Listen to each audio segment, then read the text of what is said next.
Doa pembuka, Allah Bapa yang kami sembah di dalam Anak-Mu, Tuhan Yesus Kristus. Kami bersyukur atas semua nikmat hidup yang telah Tuhan berikan pada kami.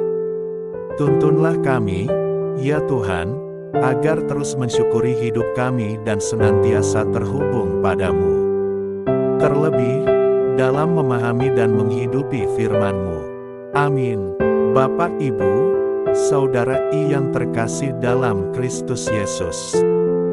Firman Tuhan yang menjadi renungan kita pada hari ini terambil dari Esra 1:3, demikian. Siapa di antara kamu termasuk umatnya, Allahnya menyertainya.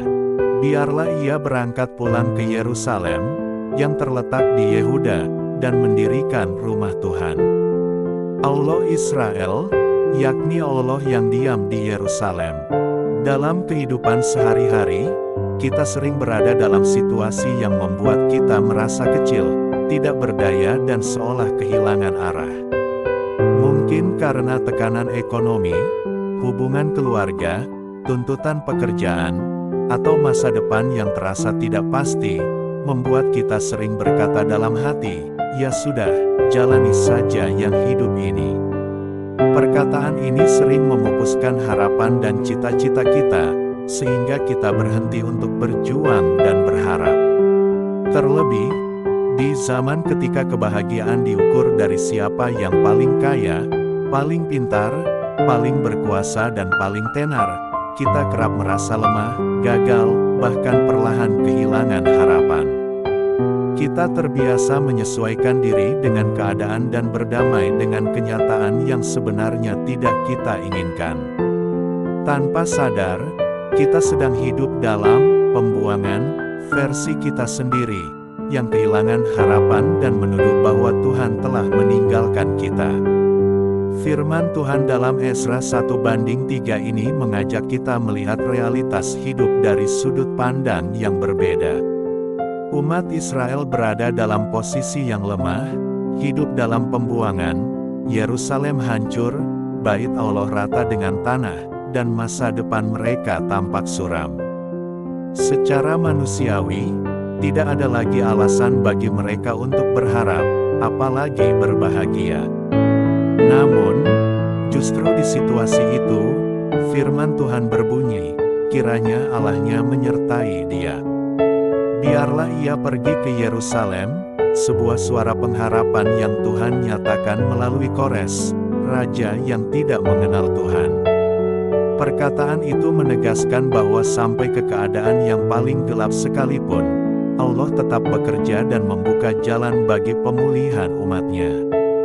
Perintah untuk berangkat pulang dan membangun bukanlah perintah mutlak dari Tuhan, melainkan undangan terbuka bagi siapa saja yang mau merespons undangan itu. Pemulihan yang Ia tawarkan kepada kita menuntut keputusan kita, ya atau tidak.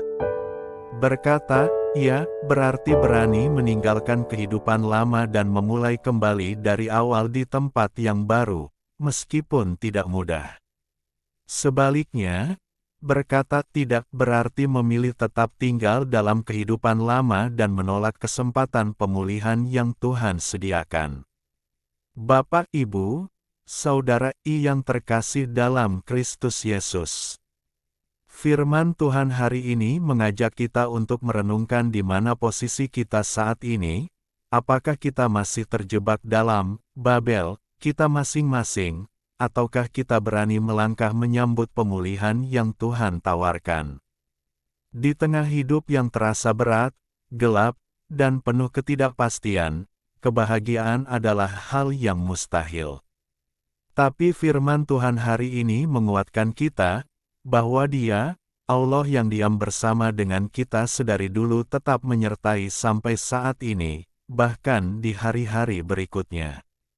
Dan itulah kebahagiaan kita yang paling utama sebagai orang Kristen. Mari percaya dan yakini bahwa Tuhan tetap bekerja dan menghadirkan pengharapan, bahkan melalui cara dan pribadi yang tidak pernah kita duga. Undangan itu masih terbuka sampai hari ini. Mari putuskan untuk berkata, ya, pada penyertaan dan kebahagiaan yang disediakan Tuhan kepada kita. Menyadari penyertaan Tuhan adalah dasar dari kita untuk menjalani aktivitas kita sehari-hari dalam kebahagiaan.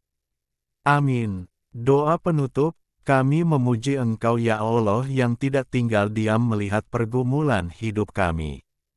Engkau tetap setia pada janji-Mu untuk terus memulihkan dan menyertai kami dari dulu hingga saat ini, terlebih dalam anak-Mu, Yesus Kristus yang menyelamatkan kami.